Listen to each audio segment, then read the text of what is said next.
Hey guys, I want to do a quick explanation of the Power Pass system as well as give some general advice for it before you use it, so let's get into it.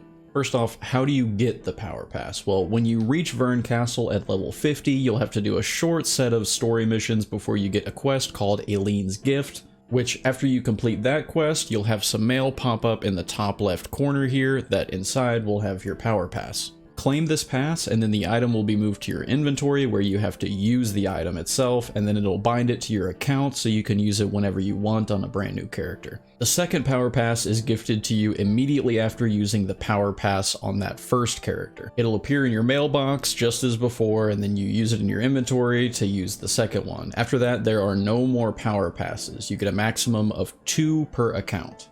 Now, in the Korean version, some later class releases would release with Power Passes, so you can skip the leveling process for them altogether if you want, but as of right now, we have no idea if that's going to be the case in the Western version. Luckily, there is another way to automatically level a character to 50, which I'll explain in a little bit. Now, from the main menu, you can actually choose which class you want to move straight into the end game, and then choose the Power Pass option. After selecting this, you'll be sent to Trixion, where you'll see this short introduction that you saw with your first character. Here you'll get to select which advanced class you'd like to be, and you'll have the chance to mess around with them in the training area for a bit to make sure you really want to play as them. Once you've decided on a class, you'll be given the decision to go down the adventurer's path or to skip it.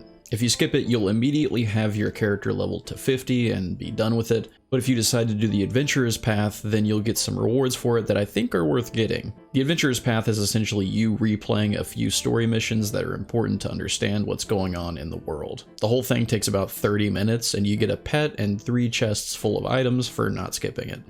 Even if you don't want this particular pet, I think it's still worth getting for reasons that I'll explain in a second. Now, after doing the adventurer's path or skipping it, you'll be sent to a training area where you can learn each of the game's mechanics and a quick introductory quest. Doing all of these will give you 2 different cosmetic items, which even if you don't want them, you should still equip them and then hide their appearance so that you can still get the bonuses from them. They still do give you some points in the social skills to help you level up your affinities with the NPCs. Afterwards, you'll end up in North Vern at level 50, and you'll have an item chest in your inventory that has a set of endgame gear in it, and this will put you at item level 302. You'll also get some gold and some upgrade materials to help start you out on your journey. This is also where the second Power Pass should pop up in your mailbox. Now, as to why you might want that pet even if you don't plan on using it, has to do with your island stronghold.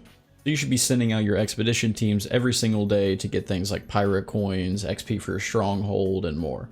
You can even send them out on things like Guardian raids and Chaos dungeons if you don't feel like doing that stuff today.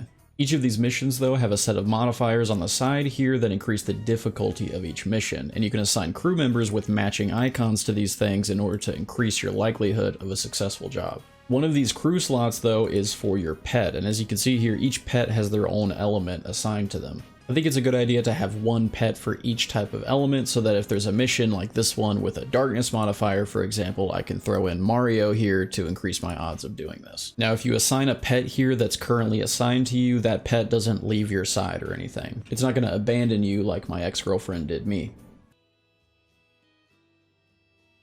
And since we're here at the Stronghold, I'm going to tell you guys the second method of automatically leveling a character to 50, and that's with knowledge transfer. Once you've completed your Vern story missions and your Stronghold is at least level 5, you'll get a quest called Nothing is Impossible for Psychons. Once you've done that, you'll unlock this little robotic buddy here for your island. Now you're going to want to bring the character that you want to level to 50 here to the island, which means you're going to have to play through the first couple of minutes of the story until you unlock songs. Once you've done that, you can play the Song of Hearth and Home to teleport here to the Stronghold. Afterwards, you just interact with the robot here, and then you can begin the process of leveling that character up to 50. This whole process costs 600 gold and takes 8 total hours to complete. During that time, you can still play as that level 50 character, though. This doesn't swap the level of these 2 characters, it just makes both of them level 50. You can do this once per character that you have level 50, so 3 for free since you have your main, and then the 2 power passes that you get. But you can only do this 9 total times per account. Once those 8 hours are up, you can come back to the island as that low-level character, and the knowledge transfer will be complete.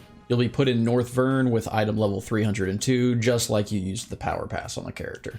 It only completes the main story missions for that character, so if you want, you can go back and do all the side missions. That's basically everything, so I hope some of this helped you out, and if it did, be sure to subscribe. I'll see you in the next one.